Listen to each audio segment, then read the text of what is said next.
নমস্কার, আপনাদের মাঝে আমরা আবার হাজির হয়েছি। তো দেবকুমার ফিজিক্যাল এক্সারসাইজে আরেকবার ওয়েলকাম জানিয়ে আমরা আমাদের ভিডিও শুরু করছি। তো আজকে আমরা এই বাচ্চাটাকে দেখতে এসেছি। আজকে আমরা প্রথম এ বাড়িতে এসেছি। এর নামটা বলুন। রাজিবুল মোল্লা। হ্যাঁ, এর রাজিবুল মোল্লা এর নাম। এর মা হচ্ছে উনি। এর বাচ্চা বয়সটা কত? 14 বছর। এর জন্ম থেকে এরকম, মানে ওর প্রবলেমটা কি? বাচ্চাটা যখন হসপিটালে প্রসব হয়েছিল তখন সুস্থ সবল ছিল, কোনো অসুবিধা নেই। বাচ্চাটার বয়স যখন 1.5 বছর তখন বাচ্চার হাম জ্বর হয়েছে। হাম জ্বরের পরে থেকে বাচ্চাটা মানে দেখলাম জ্বর আসার পরে থেকে হঠাৎ একজন ঝাঁকুনি দিচ্ছে। দিয়ে এখানে প্রাইভেট হসপিটালে আমরা যেটা আছি সেখান থেকে নিয়ে গেলাম। নিয়ে যাওয়ার পরে সেখানে একটু 24 ঘন্টা রাখলে, ওদের রাখার পরে কোনো অসুবিধা নেই, বাড়ি নিয়ে চলে গেল। দিয়ে তারপরে থেকে আর 2 মাস পরে তখন বাচ্চা ঠিক হয়ে গেল, কোনো কিছু মনে হলো না। দিয়ে তারপরে 2 মাস পরে দেখছি বাচ্চা যখন মানে দাঁড়ানোর বয়স হচ্ছে বাচ্চাটা, তখন যখন দাঁড়াচ্ছে সেই মুহূর্তে তখন দেখছি বাচ্চা থর থর থর থর থর থর কাঁপুনি শুরু হচ্ছে। দিয়ে কাঁপুনি যখন শুরু হচ্ছে বাচ্চাটা একটু অন্য সমস্যা দেখা যাচ্ছে। দিয়ে তার জন্য তখন আমরা শ্রীনগরে ডাক্তারখানায় এমনিকুলার যে মেয়ে নার্সিংহোম কাজে আছে খ্রিস্টানদের, ওখানটায় ডাক্তার দেখালাম। তো ওখানে দেখানোর পরে হলো ওর ব্রেনের সমস্যা হচ্ছে, ব্রেনে ডাক্তার দেখালাম।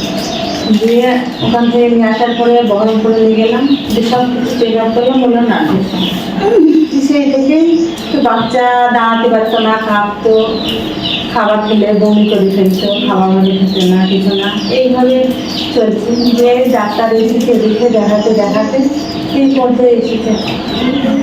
তারপরে আপনারা দেখতে পাচ্ছেন যে এর ছোটবেলায় যখন হয়েছিল তখন কিন্তু প্রবলেম ছিল না। 1.5 বছর বয়সে হাম ওঠার পরে মানে ওর প্রবলেমটা হয়েছে। তারপর থেকে ও এখন বাচ্চা ঠিক ছিল, মানে ও পড়াশোনা করে না, তাই তো? ও তো নিজের চলাচলিটা ঠিকভাবে করতে পারে না, তাহলে পড়াশোনার থেকে। হ্যাঁ হ্যাঁ। তো ও মানে স্বাভাবিক নয়, একদমই স্বাভাবিক নয়, মানে নিজে বুঝতে পারে না। আর মা বাবা চিনতে পারে। হ্যাঁ, নিজের বিশেষ করে নিজের আত্মীয় স্বজন যেগুলো আছে আসা যাওয়া করে সেগুলো ভালোভাবে চেনে, ওদের কোনো অসুবিধা নেই। নিজের লোকদের দেখলে তাদের কাছে চলে চলে ডাকে, এগুলো হয়। কিন্তু একটা নেশা আছে, যেমন মোটরসাইকেল যাওয়া, এবার গাড়িতে যাওয়া, কিন্তু যদি ডাকে যে গাড়িতে চলতে, এটাই তো একটা ভয় যে তোর বাড়িতে চলে যাবে কিনা, একটা ভয়। ওই ভয়টা তো তার জন্য তো মানে বিশেষ করে ছোট ছোট থেকে ডাক্তার দেখে রাখতে, কোথাও থাকতে পারি কিছু করতে পারি, কোথাও যদি যায় তাহলে অসুবিধা, তার সঙ্গে সঙ্গে যেতে হয়, দেখতে হয়, দেখতে হয়। আর বিশেষ করে গ্রামের লোক ভালো, কোথাও যদি কোথাও চলে যায় বাড়িতে দেখুন, এই সমস্ত বাচ্চাদেরকে যতটা বাড়ির লোকও দেখে, আশেপাশের লোকজনেরও মন মাইন্ড একটু ভালো হওয়া উচিত, নাহলে কিন্তু এই সমস্ত বাচ্চারা তো টিকতে পারবে না। আশেপাশে যতগুলো মানুষ আছে হয়তো কোথাও গেল বোঝায়, ওরা নিয়ে এসে দিয়ে যায়। তো সেই জন্য আপনাদেরকে বলছি যে এর বাবা মা যতটা পিছিয়ে গেছে, একে ছোট থেকে দেখলে হয়তো একটা মানে জায়গায় পৌঁছে দেওয়া যেত, সেটা আমরা করতে পারিনি। তো সেই জন্যই বলছি যে আপনাদের বাচ্চারা, আপনাদের আশেপাশের বাচ্চারা যাতে কোনোভাবে পিছিয়ে না পড়ে, সেই জন্যই আপনারা আমাদের পাশে থাকবেন। আপনাদের পাশে আমরা আছি, থাকবো, এটাই বলছি। তো আর কি বলবো, একে ব্যায়াম করানোর পর্যায়ে নেই এখন, যে ওকে ব্যায়াম করি আমরা। ফিজিওথেরাপিও করেছি। তো না, কাকুর ফিজিওথেরাপি আর অন্য ফিজিওথেরাপির মধ্যে অনেকটা তফাৎ আছে আর কি, ঠিক আছে? আমাদের এখানে আশেপাশে এখানটাতে নিয়ে আসছি বেসরকারি বৃদ্ধাদেরতে নিয়ে অনেক দিন করেছি, কিন্তু আমাদের এখান থেকে আসা যাওয়া করা বাড়িতে, আমাদের সে বাইরে থাকি। এবার আমি কি করে নিয়ে যাবো? আচ্ছা, এইবার এই আজিবুলকে নিয়ে যাওয়াটা একটা বিরাট সমস্যা। হ্যাঁ হ্যাঁ হ্যাঁ, সেটা অনেক বড় হয়ে গেছে, লম্বা হয়ে গেছে। এবার ওর মার দিদি ওকে সামাল দেওয়াটা চ্যাটিংয়ের ব্যাপার না, একটা জায়গা নিয়ে যাওয়াটা। আচ্ছা, এইবার আজিবুলের মা কিন্তু আজিবুল সম্বন্ধে কিছু বলতে গিয়ে কিন্তু খুব ভালো করে বলতে পারছে না, ওনার ভিতরটা অন্যরকম হয়ে গেছে।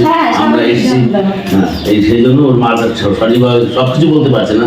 আজিবুলের কত বড় সমস্যা, ওকে নিয়ে কত বড় অসুবিধার মধ্যে এই ফ্যামিলিটা রান করছে। অনেক অসুবিধা, একটু আর অসুবিধা না, থাকতে পারি না, কোথাও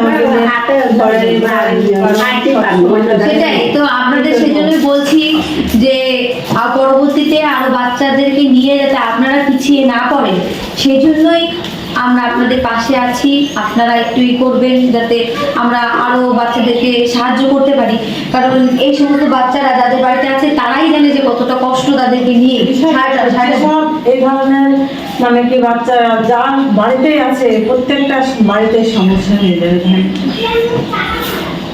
কুমার এই বাচ্চাটাকে আমি দেখতে এসেছিলাম, এই আজিবুল মোল্লা, এই বাচ্চাটার বয়স 12 বছর। ও মানসিক ভারসাম্যহীন। আচ্ছা, ওর বাবা মা আমাকে মা আমাকে ডেকে নিয়ে এসেছিলো, আমি সাইডেই ব্যায়াম করাই, ওইখান থেকে একটা বাচ্চাকে ব্যায়াম করাই, সেই বাচ্চার থেকে খোঁজ পেয়ে আমাকে ডেকে নিয়ে এসছে। ডেকে নিয়ে আসার পর আমি একে দেখলাম। এই আজিবুলের বহরমপুর অনেক প্রতিষ্ঠানে একে দেখানো হয়েছে, কিন্তু এক্সারসাইজের কথা বলেছে, অর্থাৎ ফিজিওথেরাপির কথা বলেছে।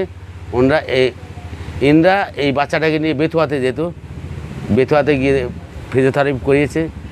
হালকা কিছুটা উন্নতি হয়েছে কিনা ওনারা ভালো বলতে পারে, বুঝতে পারছে না। কিন্তু আজিবুলের আব্বা বাড়ি নেই, সে দেশের মধ্যেই আর কি, বাইরে সে কাজ করে, ঠিকাদারি করে। সে আসলে পরে আমি ওই আজিবুলকে এক্সারসাইজ করাবো। আচ্ছা, আজিবুল যে পরিস্থিতিতে আছে, যে পরিবেশের মধ্যে ও আছে, আমি আল্লাহর কাছে দোয়া চাচ্ছি, আচ্ছা খোদার কাছে দোয়া চাচ্ছি, ওকে যেন ভালো করে দেওয়া হোক। ওকে আমি এক্সারসাইজও করাবো, সেই সাথে যেন আল্লাহ যেন ওর একটা দোয়া থাকে ওর উপর, যাতে ওকে আমি এক্সারসাইজ করে ভালো করে দিতে পারি। এইটাই আমি আল্লাহর কাছে প্রার্থনা করছি। আচ্ছা, উপরওয়ালার কাছে আমি বলছি, হে উপরওয়ালা, তুমি আজিবুলকে সঠিক জায়গায় নিয়ে যেতে যেন পারি, সেই চেষ্টাটাই করব। আমি দেখি কতদূর কী করা যায়। এই বলে আমার এই ভিডিওটা এখানেই শেষ করছি।